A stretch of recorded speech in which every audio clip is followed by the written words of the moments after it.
Matt Muccigrosso here, creator of Xenoplicity and the Q system it runs on. Let's talk about dungeons. Let's talk about using the dungeon generator that's in the book Xenoplicity, because we have one and it's something that you should use. It's really cool. These are the 4 things that you're going to have in your dungeon, regardless of where that dungeon is. You're going to have traps, you're going to have obstacles, you're going to have others, people, okay? Or maybe, depending on the setting, maybe they're not people at all. Maybe they're monsters or creatures, animals, maybe they're robots, whatever, golems. It can be anything you can imagine. And then finally, rewards, some kind of treasure, some kind of loot, some kind of financial gain that you can find. Maybe just gear. Maybe it's just equipment that can be useful or helpful, or they can be sold, right? These are the things you're going to have in a dungeon. And again, you're going to have a series of rooms, a series of areas. And the flavor and the feel and the theme of it is totally up to you and what you want to make it. And so really put some time and thought into that, right? All right, so then what you're going to do is you're going to make the dungeon. And you can do this by hand. You can do it from scratch. You can just go room to room and make it yourself. And there's nothing wrong with that. That's fine. But Xenoplicity, we actually give you a dungeon generator. So you can just use that and you can roll up a dungeon without having to come up with everything from scratch all by yourself. You roll up the dungeon and then you tweak it and make little changes to it to fit the narrative, to fit the kind of like imagery that you want it to be, right? So if something doesn't make sense that you randomly rolled for, well, then just change it, just tweak it, just make it a little different, so where it does match what you envision in your mind's eye for what this dungeon should be and what you should find there. Okay, it's as easy as that. It's the same way that we handle character creation in Xenoplicity. We're prompting players to roll for everything, but you're not required to keep that roll. The roll is there to spark creativity, to spark imagination, to get the creative juices flowing in your own brain for where to go, what to do. And so if you roll something and it doesn't make sense for what you're envisioning, or maybe, okay, well, that's cool, but I have this other idea that sounds even better, then just go with that, right? You don't have to go with what you roll in character creation or dungeon creation, right? This is not playing the game. In the game, whatever you roll, you stick with it, because otherwise you're cheating, you're fudging dice. Don't do that, but that's not what this is. You are creating a character or you're creating a dungeon. So the roles are there to prompt imagination, to give you a baseline, to give you something to start with. And then you can either run with that and use that, or you can tweak it and adjust it or change it as you need to make sure that the dungeon makes narrative sense, because that's important. Just like it's important that your character make narrative sense. And if you're rolling a bunch of random things, there is the chance that not everything is going to fit together in a way that fits with the narrative of either the setting or with what you envision in your own mind's eye for who you want to play. And you need to be comfortable playing this character because it's your character, right? And you need to be comfortable running this dungeon because it's your dungeon. And so what we're going to do now is we're going to do a sample dungeon together where we're going to use the dungeon generator and we're going to roll up some rooms of a dungeon. And that way you can see for yourself what it looks like, how it operates, and why it's a useful tool, why it's really cool, and you'll see that. All right, so let's go ahead and open up the book here. We're looking in Xenoplicity RPG. We're turning to page 46. This is where you're going to find the dungeon generator. And the way this system works, it's super easy, guys. You'll just need 6d6, and you're just going to roll those dice, and you're going to arrange them in any order. You don't pay attention to them. You just put them in a line. Okay, and then you're just going to use this for what it is that you find, and you can do this room to room. Okay, so we just line up the dice here, and we see here that the path goes, and then you're going to look at the first dice, and the first die here is a 5, and so it says here the path will go either west 270 degrees or a semicircle, and then I can roll again for where the semicircle ends at, what direction. So we'll just say west. So the path goes west before coming to, and then I'm going to look at my second die, all right, and that is a 3, which is a weak door. This could be thin or a hollow wood door, okay, an interior door. Okay, so that's the path goes west. I come to a weak door. What's the state of the door? A 6 means that it is propped open. So it's a weak door, but it's propped open. All right. And then past that, once past the door, then I look here. The next die here is a 3. That is a regular sized room or area. I look at the next die. It contains an obstacle and some others. Okay, and then finally some scenery that will come into it. This depends on what kind of dungeon you're trying to create. There's a lot of different tables you can use for the scenery, right? So cave, city streets, dungeons or prisons, plains or fields, factory, homes or manors, mountain, office, ruins, sewer, starship, wetlands or swamp, forest or jungle, space or sea, right? So there's all these different things here that you can use. For the sake of this, let's say that these are some ruins. So a 3 would be some dried blood, spilled chemicals, or some standing water, right? So the path goes west before coming to a thin wood door that is propped open. There's a regular sized room that has some, and then you can pick what of that scenery makes the most sense or what you want to put. We'll say some dried blood. So there's dried blood all over the room. Okay. Inside of that room, again, there's an obstacle and some others. So your others is going to be the table that you're going to roll on. For this particular dungeon, I'm going to say that my others, I've got 10 items listed on a table that I've made for it, things that I'm going to find in this dungeon. So I'm going to roll a d10. You can use any die that corresponds to how many options you want to have, depending on how many different options you want on a random encounter in the dungeon or for creatures that you might find in the dungeon, then you would just roll the die. So I'm just going to roll the die. I got a 2. A 2 is zombie, D8 zombies. So I would just note that there's going to be D8 zombies in this room that has blood smeared on the walls and floor. Okay.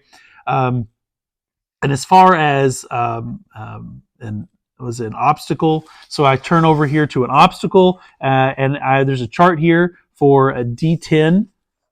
I can roll a D10 here under obstacles. A 7 is going to be a hidden or secret passage is the way forward. So the way forward is hidden. It's something that's going to require them to search for and find. Otherwise, it just looks like they would go down into this tunnel or, it would veer west. It would come to this one room, this antechamber, and then it looks to be a dead end, but there is a way forward that is a secret passage. And that's the obstacle that they're going to have to deal with once the zombies are defeated. Okay. And then you just, you go from there. You would just, move on to the next room. Okay. Well, what's the next room? All right. Well, if they can find the secret passage and kill the zombies, then what would happen after that? Well, I just roll the d6 again. I line them up. Okay. And again, you put them in any order, whatever. It doesn't really matter. And again, here it says, now the path is going to go down. It's going to be a dead end, a 45-degree, or an exit. So that's a 1. So I'm going to say that the hidden secret passage is going to open up into some stairs that go down into the ground, into the earth. Okay. Past that, at the end of that stairs, there is an average door. It's a solid wood door or maybe a metal door. Okay, what's the state of the door? The next result's going to tell me that. A 4 is going to be it's closed but unlocked. So it comes to a solid wood door that's closed, but it's not locked. And then the space beyond that door, once they open that door, they're going to find a regular sized room, and then that room is going to be filled with others. Okay, so again, I'm going to roll for what kind of NPCs are in there, and it's also going to have a trap as part of that roll of a 6. So it's going to be NPCs plus a trap that's going to be in that room. And then finally, the scenery of some ruins, a 6, is going to be to roll on a different table. Let's say that these ruins are in the mountains. So I'm going to roll on the mountain table. And I got a 6, and a 6 on the mountains means it's got pits and fissures or possibly a waterfall. So these hidden stairs that, behind this secret passage, they go down into the earth, into the stone, and that opens up into a regular sized room past a door that's closed. And this room has pits and fissures in it where the ground has opened up, and we don't want to fall down into that. But this room, in addition to having pits and maybe like some parts of the floor that have broken away and created like large, kind of chasms. In addition to that, you've got others in here and a trap. So for that, I would roll again. I'm going to roll on my others chart, which again is a table that you make for yourself based on what you want to be in the dungeon. So I'll roll a 1. A 1 is some skeletons, and it's going to be D8 skeletons. So I would have D8 skeletons that are going to be in this room that has pits, and fissures along the ground that I'm going to have to sidestep and watch out for so we don't tumble off into the, off the ledge. And then what kind of trap would be in here? We have a random chart or table here for random traps. For that, you'll roll a d20 if you want to use that. You could also roll a smaller size die if there's some of these that you just wouldn't want to include. You could just roll a d4 or a d6 or a d8 or a d10 or a d12, right? If you just wanted to roll certain ones that are lower on the chart, but let's just say we'll roll a 20 here. I got a 1. A 1 is a pit trap. It can be deep, meaning that it's just a large, really deep pit trap, or it could have acid, lava, water, or water at the bottom. So I would pick what makes the most sense for where this dungeon's at. Do I want there to be acid at the bottom? Do I want there to be lava, or just a large pool of water? Right? If someone's wearing plate armor and they fall into a pit trap filled with water, well, that can be really deadly, really quick. Right? They're just going to start sinking in it. It's going to be really hard, if not impossible, for them to stay afloat. Maybe they can, but their energy is going to wear out pretty quick trying to stay up. And stay above the surface wearing a lot of armor, or maybe they're wearing a backpack that's filled with equipment, right? So these are all ways that even just water can be really dangerous, or it just might be just really deep to the point where if you fall into it, it's just sudden death, right? It's just you plummet to your doom. This is in a cave, so maybe we could have it be like lava at the bottom. So if you fall into this pit trap, it would be death. It would be something that it would just totally kill you outright. That's pretty crazy, but that could be a lot of fun, especially with it being in a mountain. So that's just going to ratchet up the tension and the kind of coolness factor of having like lava pits and steam kind of rising from these fissures, in a room that's got skeletons in it. I think things like that are really cool. So there you go. So that would be the second room. And again, you would have to fight your way past the skeletons, avoid the pit trap. And again, the pit trap, because it is a trap, it means that there's going to be a luck roll. And you're going to roll luck as the player characters make their way through the room at whatever part that you want the ground to kind of give way and open up into this trap. And this could just be an extension of the floor collapsing, right? It doesn't just because it's a trap, it doesn't mean that it's a prepared trap. It doesn't mean that it necessarily was planned by anybody. There's already pits and fissures in the room, so it could be that as the players player characters make their way through this part of the dungeon, that when they step on a certain part of the rock is just going to collapse, and so they'll either have to leap to the safe part of the ground, or someone's going to have to catch them. Otherwise, whoever's standing over that spot, if they fail that luck roll, they're going to plummet down into the lava. Okay, and so there you go.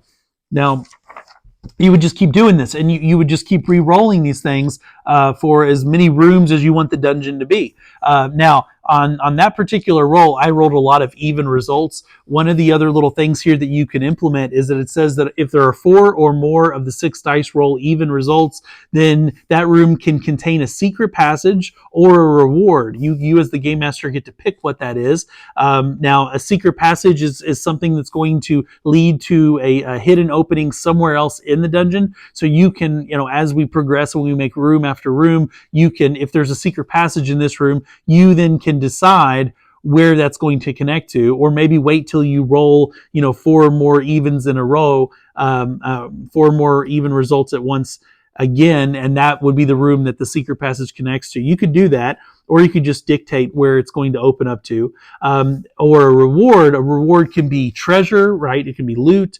It could be gear, right? If there's equipment that the player characters might want to get their hands on, or they might need because their equipment was inadequate, or maybe they've lost or broken some of it.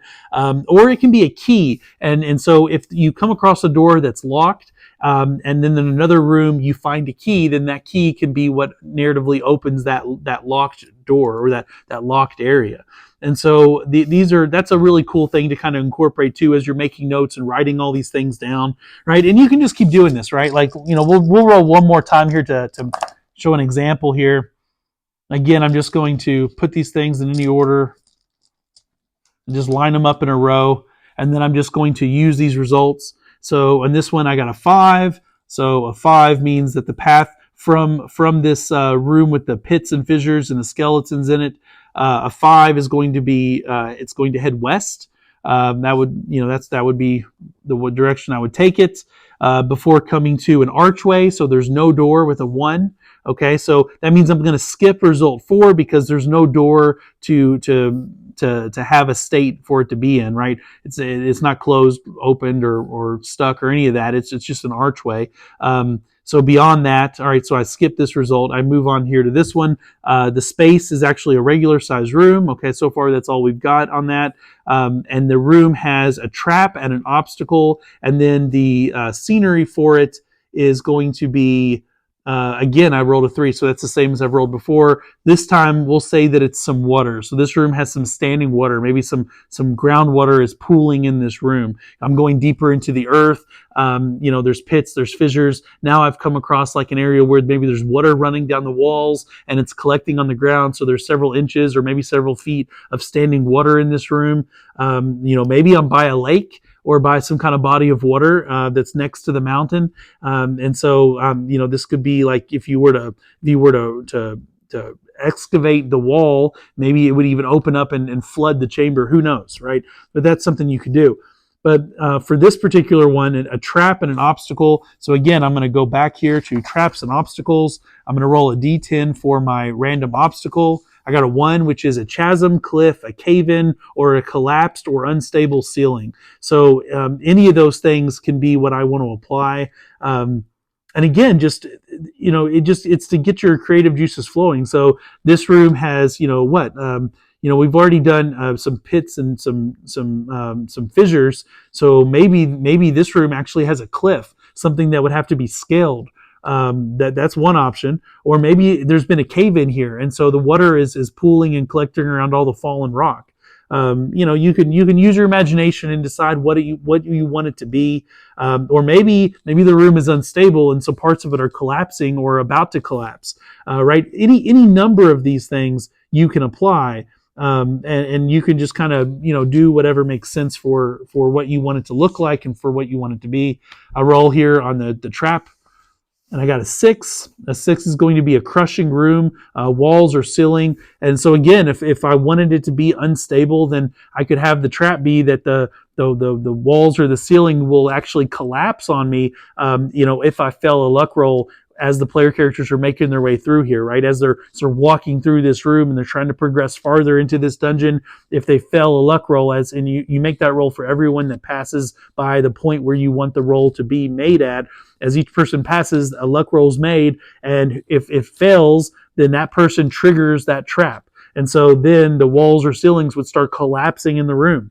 And they're going to have to, maybe jump out of the way, or maybe some rocks fall on them and pin them and trap them and take some damage. Who knows?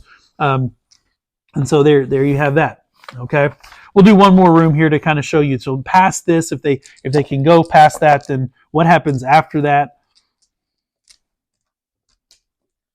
Okay. So past that, we've got the tunnel goes east. Okay. So I'm sorry, it's hard to do this on the page that's bent. So with this result, the path is going to go on a 3. The path is going to go east or 90 degrees, or maybe come to a 4-way crossroads, right? So how big of a dungeon do I want this to be? Do I want there to be, the path branching off into like a crossroads of directions? If so, then I could have it be a 4-way crossroads. And from this point forward, depending on what path they're going to go down, or, if I'm doing this in advance, then I would have to be rolling for every path from this point forward as it branches out and expands, right? We'll say that it's just going to go east. I don't want this dungeon to be too big. Before coming to a weak door, which is thin or hollow wood, the state of the door is closed but unlocked. It's a small room or area that it opens up into. It's got traps. It's got a trap and others in the room. And then again with the 6 on the ruins, I'm going to roll for a different table. So let's roll for mountain. We got a 4, which is a narrow ledge or a natural bridge. So in this room that they're going to be, it's a small little confined space, but it's a narrow, it's like a narrow ledge or a natural bridge that they're going to have to get across to get to the next area of the dungeon. As far as others and a trap goes, well, what is in here? I rolled a 5, which is some falling stone blocks or a rolling boulder, or a smashing pistons. So again, depending on what the dungeon looks like, some of these make more sense than others. For this, falling stone makes a lot of sense considering how perilous that each of these rooms have rolled out to be. So, this room will have some falling stones and boulders that might fall down from from above.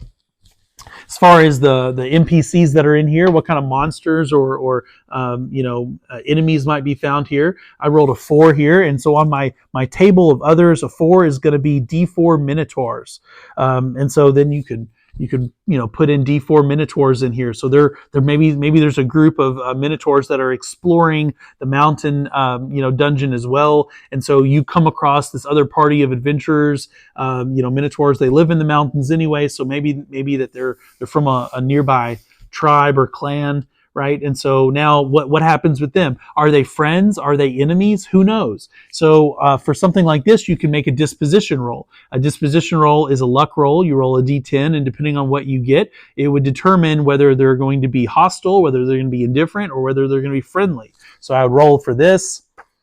I got a 10. A 10 means that they're going to be friendly. They're going to actually be helpful. So in this particular room, if my party of adventurers can make it this far into the dungeon, they would come across 4 Minotaurs that maybe either are going in the same direction or maybe they're coming from the opposite direction, but they're actually helpful.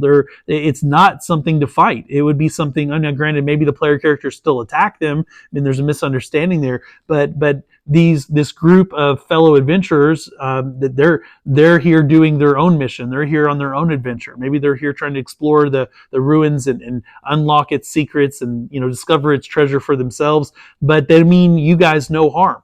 And so this is an opportunity for some great role play in the dungeon, right? So this is how you would use these tables and charts and the dungeon generator, and you can just kind of again, the way it flows, the way it's designed to be able to be used actually in real time if you need to make a dungeon kind of like from room to room or area to area as the players are exploring it, all right? Or again, you could do this in advance and you could be writing notes about all the things in each room and how the passages move and go and draw out a map for all this. It works really well. And again, it gets that creative juices flowing. It gets the imagination working. So, it gives you at least a jumping off spot for you to say, okay, yeah, I can generate this dungeon, and you go from there. Okay, so that is the dungeon generator that is in Xenoplicity, and that is how you'll use it. That itself could be a really cool, very fun little short dungeon, right? And again, it doesn't have to be short. You could keep going. You could go as far and deep as you want to, and the generator allows for that. And whenever you think it's sufficient, whenever you think it's enough, then you can have the players, you can have them find an exit. They come out the other side of the mountain or whatever, or it can just end in a dead end and they have to go back through everything that they've already explored. So you can do that any way that you want, but it works really well. So anyway, guys, let me know what you guys think in the comments below.